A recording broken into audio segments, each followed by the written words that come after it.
Hey guys, today we are talking all about pigs.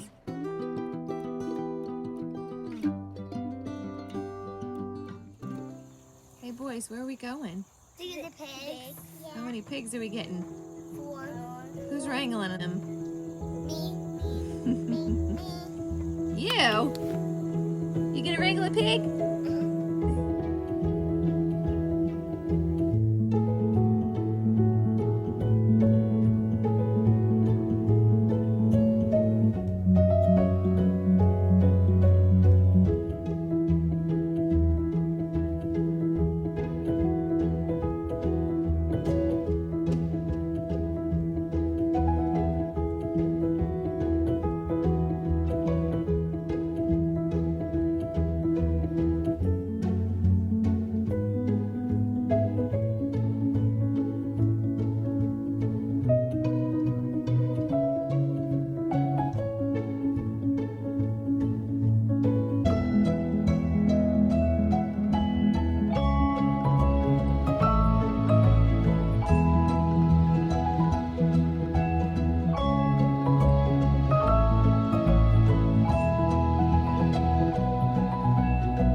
A lot of animals on our property. We have cows, we have chickens, we have ducks, we have rabbits, but we didn't have pigs. So we started on a journey to raise pigs for meat. So what does that look like for us? Well, we had a area in the back part of our pasture that was unusable, lots of woods, lots of brambles, and just really thick. And we wanted to be able to utilize that space for our cows, but at this point it was unusable. We had seen where pigs could clear out areas, so we thought, well, let's give it a try. So we bought 4 feeder pigs and we put them on this space. Now I want to show you a picture. This is of the space before the pigs were on, and then this is the picture of the pigs after. You can see where they have cleared out a ton of the brush and everything, and all we really need to do is come in and take off some of the saplings and those kinds of things. They really know how to clear a space. Now, how do we do that with fencing? So let's talk about that for a minute, because what we are doing is we are moving them about once a week, because they exhaust one paddock within once a week, and we need to keep them moving so that we can get our entire space cleared out. So what does that look like? What kind of fencing are we using? Yeah, we went with Premier One as the company with a hog net. It's specific to this animal. They also make stuff for sheep, for goats, even cows even. So this is electric netting, and we have it connected to an energizer, and that allows this fence to be electrified. And this area right here is about 2,500 square feet, and so as Amanda was saying, that'll last us about a week. Yeah. By that point, the vegetation is pretty much gone, depending on how wet it is, because as you know, pigs love to root up stuff. God gave them this wonderful shovel on the front of their face, Yes. and they can go through some dirt and till it up like nobody's business. Yeah. So basically, this size paddock is about all they can handle for a week. And also, pigs tend to use the bathroom in one area, and that's nice. But by a week's time, you're ready to move them on to fresh ground. Yeah. So now the fence that we use is electrified. So why don't you share about the battery that we use and what we chose to buy? I think we're pretty pleased with the product that we got. Yeah. So when you're using electric fencing for your animals, it's a psychological barrier. It's not a physical barrier. They could go through this fence, but it's that shock is what helps them motivate them to stay in. So when you first bring your animals home, you want to have them in a secure area, and you want to break them to that hot wire first. Right. That gets them trained as well. Oh, this white fence that we're seeing, pigs aren't the greatest with eyesight, but they can see the white fence. Yeah. That's teaching them to like, I don't want to go anywhere close to that because this fence right here with a 3-foot ground rod that's in good wet deep soil, and the energizer that we're using here is a two joule unit. It's given about 6,500 to 7,000 volts for each shock. Now that's not a continuous shock. Some of the old style fences that farmers would use would be a continuous style, and you don't want that. For one, if an animal gets into it and gets caught, then they're constantly getting shocked, and then of course you don't want anybody, children or whatever, to do that. That's bad stuff. So you want an intermittent shock. And it's just a millisecond, fraction of a second that it's given that jolt.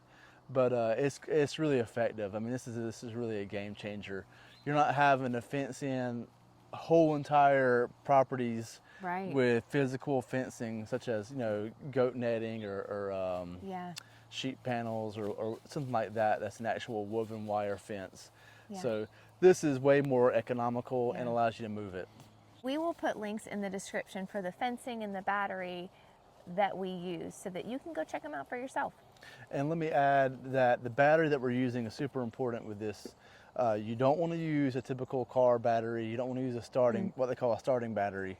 You want to use a deep cycle battery. This battery is made to be discharged to like half of its storage capacity, and then recharged over and over and over again. And so the one that we have is around 120 some amp hours. It's heavy. It's a big battery. It's about 80 pounds or so.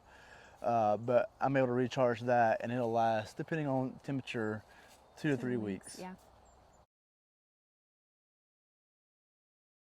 We have our pigs in a paddock. What do we feed them? Well, for starters, one of the benefits of having them move around through these woods is that they're getting all the grubs, they're getting all the acorns, all of those things that they're rooting and finding in the ground are a part of their diet. However, that can't be their whole diet. Well, it could, but then you would be going a couple years trying to grow a pig. We are supplementing their diet with grain feed. So yes, we're using a grain feed for our feeder pigs to get them up to size. Primarily corn, oats, wheat, buckwheat, rye, those kinds of things. And ours is non-GMO, which is nice. For those of you who don't know what GMO is, it's genetically modified so that they can have their crop of corn and they can spray the whole field with Roundup or some kind of a herbicide, and it doesn't kill the corn, but it kills those weeds. And so obviously we all know that whatever is going into the pig, we're going to consume as well. And so we don't want to get anywhere near herbicides. You talk a lot about gut health. Roundup and other herbicides. It will kill that gut health. Is terrible for your digestive gut bacteria. So. And one of the other things that we do with our feed is we ferment our feed. That helps it go longer, or we don't have to feed them as much because it's fermented. And also, talking about gut health, it's great for the pig's gut health. It's great for their digestion. They love it. I mean, they eat the fermented food up fast. And that is going into our meat, which in turn is going into our body. So it's a win for everybody. Now, how do we ferment that feed? So how we ferment the feed is, for our 4 pigs, I'll take a 5-gallon bucket and fill it up about half, which is about roughly 8 quarts of the grain. And then I'll fill that rest of the bucket up with water. Put it in a warm place. Out in the sunshine is great, as long as it's not cold and freezing. And it'll ferment nicely, and they will devour it. Do not put your hands anywhere near them when they're getting their fermented feed, for sure. We also supplement with kitchen scraps. Particularly in the summer, I had a lot of kitchen scraps, peppers, tomatoes, grapes, all kinds of stuff coming out of the garden that I was preserving, and there were a lot of scraps that went along with that. So we were able to give that to the pigs as well, and that helped supplement the feed cost. Yeah, anything that you don't want to eat, even if it's moldy, even if it's Yeah. smelling bad, sour milk, they will make some awesome bacon out of some Yes. sour moldy stuff. Yeah. So we've talked about the feed. Let's talk about the water that goes along with the feed. Where we are, we do not have a water source out here in this unusable area. So we had to get a little creative. Yeah, it's not ideal. We're doing the best with what we Right. have. Everybody's budget's different and their infrastructure on their homestead. So we're running, from the water spigot at the house, I think 6 water hoses, Yeah, so 600 feet of water hose. And then I'm carrying 2 5-gallon buckets about once a day of water, another 2 football fields, roughly. Which is a That's great what we're at. fitness program. Yeah, you can cancel your gym membership. You don't need it. Yeah.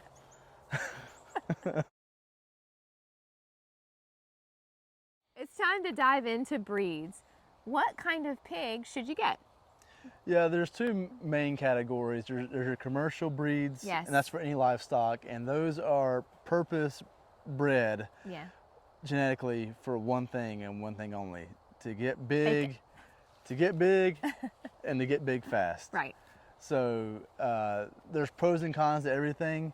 When you do that, you're going to sacrifice typically the health of the pig, Yeah. in this case, as well as they're not going to do as well in a outdoor environment. They need to be in a hog house, a commercial hog house that has all these things controlled as far as they're given their daily ration. They're not around the outdoors, Right. so they're not going to get sick and need antibiotics Yeah. and need all this other Yeah. stuff. So they're probably going to get that anyways. I mean, if you've ever been around a hog house, especially out east in North Carolina, the smell, you can smell them within miles of ever getting to the actual hog house. And I won't get into it, but just that is not the kind of environment you want your Yeah. meat coming out of. Right. If you can smell it, then there's fecal matter in the air, and that's going to get into your pig. Yeah. Stay away from that. So we got a heritage breed, and most with pigs especially, most of the heritage breeds came from England originally.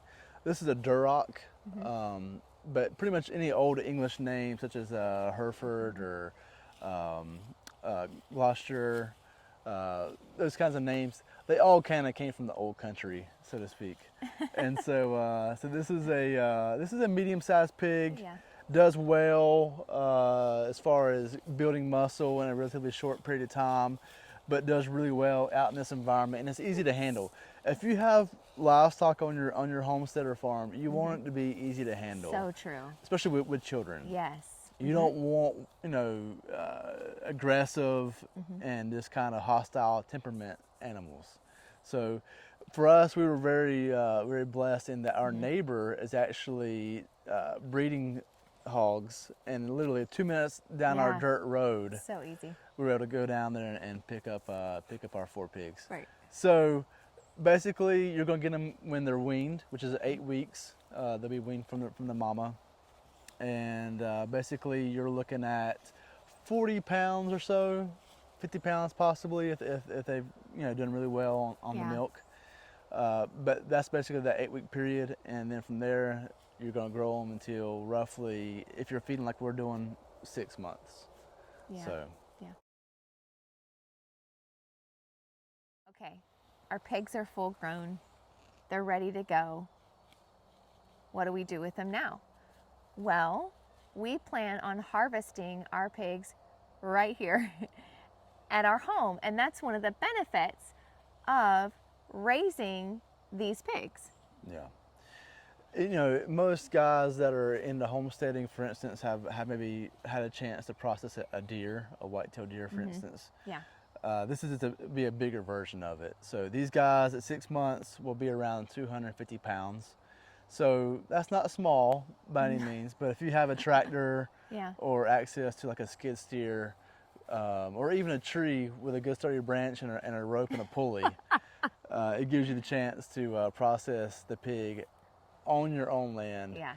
And there's some great resources out there. We'll put some in the description. I want to give a shout out to Farmstead Meatsmith on YouTube. Does a great job of harvesting animals, and is a great teacher.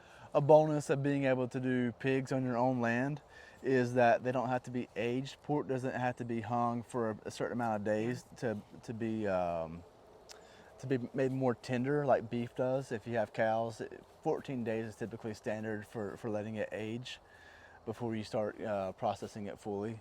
So pigs, it's not even a concern. So you can go ahead and do the whole thing in one day if you like. Yeah. As we near the end of our pigs being ready to butcher, we will do a video on the breakdown of the cost. What did it really cost? What was the true cost to raise 4 pigs on pasture? The fencing, the batteries, the feed cost, all of that.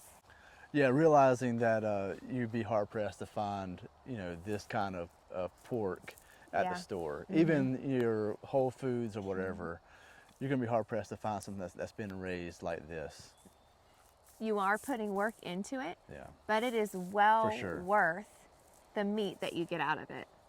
Not to mention, one of our biggest things is that we want our children to know where their food comes from. This is the perfect opportunity to show them that. That's why we moved out to the country. We wanted our kids to see where their food came from growing gardens to raising animals, and that provides that. If you enjoyed this video, click that like button and subscribe to our channel so you don't miss any more great videos on living off the land, how to grow your own food, how to preserve your own food, all of these things. Thanks for joining us.